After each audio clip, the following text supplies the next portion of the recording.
نفس الوقت يجيد ما يسمى اللعبات الفرديه والجماعيه، فبنمسك دول كنشء جديد. نمره واحد، بنعد للنادي بتاعنا كوادر تقدر تقوم وتقعد وتبقى لها وضع كامل، وكل واحد فيهم معاه ملفات معينه. نيجي بقى لاهم ملف عندنا، الا وهو ايه؟ مين بقى ملك المنظومه دي كلها؟ يعني ايه مين اللي يقدر يلم بقى من ورا الناس دي كلها؟ عندنا سياده النائب الدكتور، انا من كتر المسميات بتاعته بنساها، قول لهم يا دكتور حسام. فين حسام؟ يا عم حسام. طيب، فعندنا يعني حسام بيمتاز بان هو نائب في البرلمان فعنده الفكر، وبيمتاز ان هو استاذ في الجامعه، راجل متعلم فاهم. نمره ثلاثه، هو بيدير استثمارات العائله، ده اللي بيعمل لنا كنترول ما يسمى السيوله النقديه والكاش فلو. يبقى انا بتوع الاستثمار وبتوع التسويق بيشتغلوا على لاينز معينه، ويجي الكنترول منين؟ من الحته دي كلها. طيب، هنجيب الفلوس منين زي ما كل الناس بتتكلم؟ مهندس هشام قال حاجه كويسه جدا، الا وهي ايه؟ طموح المهندس هشام انه ما يبنيش فرع اكتوبر. يعني الراجل، انتوا تعبانين بقالكم 20 سنه وبتقولوا فين اكتوبر، صح؟ الراجل بيقول لك انا مستعد النهارده بالفكر الجديد اللي انا بقوله، وبيتفق فيه مع زملائه، وان شاء الله هنقدر نطبقه، يقدر يعمل لنا فرعين وثلاثه. بس نمره واحد، انا متفق معاه ال 18 شهر، يعني 18 شهر لازم احنا كمان نثبت لحضراتكم احنا قد كلمتنا. مدام لميس كانت سالتني امتى الناس تحاسبك؟ اي واحد بيسالني امتى تحاسبوني؟ حاسبوني اثناء كل سنه على الجمعيه العموميه. ادوني سنه كامله كمجلس اداره حاسبني في الجمعيه العموميه. السنه الثانيه السنه الاولى 12 شهر. احنا بتوع شركات، انا متعود، انا مش عايز حد. اسف، ندي مهله سنه، ما تدينيش مهله سنه. بعدين الثانيه يا عمر ما ترحمناش، خلينا نشتغل للنادي. احنا كلنا ضد وقت عشان الطلب اللي انا هطلبه منك. انا مش عبيط، انا بقول لك اهو حاسبني، بس حاجه واحده، قيمتي تبقى معايا، لان انت لو قيمتي مش معايا انا مش هعرف انفذ ده في التوقيت ده. فيبقى زي ما انا بطلب منك حاسبني، انا بطلب منك ساعدني.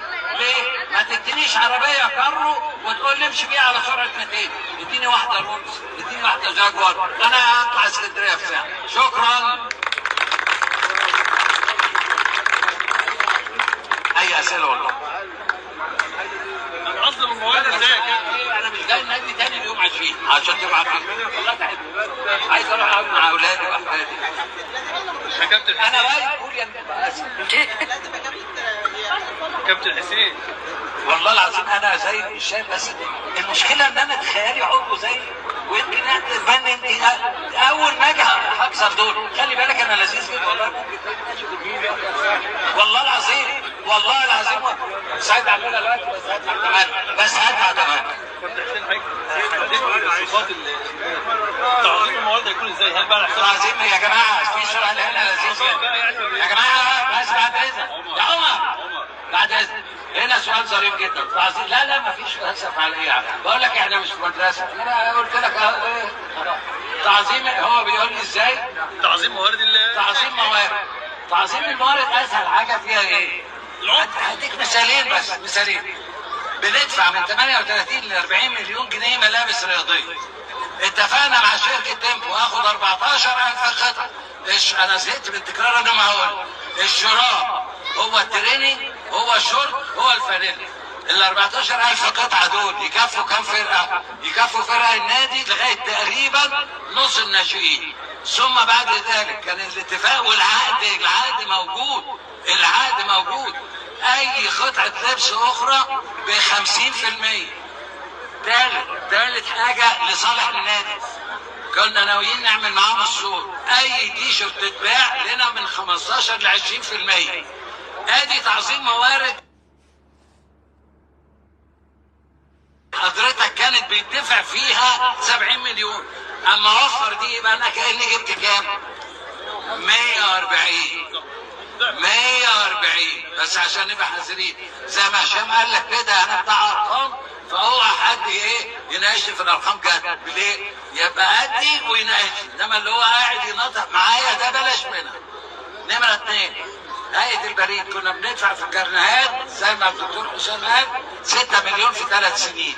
ال 6 مليون هيئه البريد دفعتهم، ادتنا 3 مليون اعلان على الكارنيه اللي حضرتك كنت بتقول لي ان انت عايز الكارنيه شكله يتغير في اسهل ما يمكن.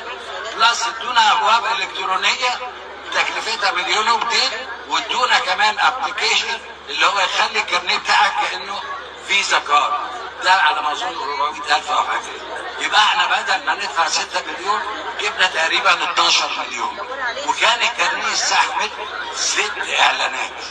يعني ان شاء الله لو احنا معانا 4 سنين يبقى الكارنيه عليه 5 أو 6 اعلانات زي اي نادي طبيعي. هو الهدف بس مش مسؤوليه الاعضاء، مش هيتحملوا اي اعمال زياده تاني بس بلاش حسين ما بيسلمش، وحسين برع، وحسين متعال، وحسين هيزود الاشتراك، وحسين هيهب بيه. انا مش عارف هيهب بيه ولا ايه، ما انا مش الجن يعني اللي هعمل كل ده وحضراتكم قاعدين. يعني اللي خلاكم تستعملوا 20 سنه، طب استعملوا لنا سنه بس وشوفونا حاجين ولا لا. بالبلدي يعني ده انت استعملتوا كل حاجه 20 سنه. استعملت اسف في اللفظ تبقى قاعد على الكرسي يقول لك نزل رجلك نزل رجلك، ما تقعدش قدام فلان. ام شعر فين؟ ام شعر احمر، اهلا بيكي. يا جماعه الرحمه حلوه، احنا نيتنا واضحه، جايين نخدم نادي الزمالك. صوتكم في ايديكم، اوعوا تدونا، بس لو هتدوني ادوا الخيمه كلها عشان اعرف اشتغل. سلام عليكم. انا مروح. باي. الله ينور عليك انت. سلام يا جماعه. من هنا الباب من هنا.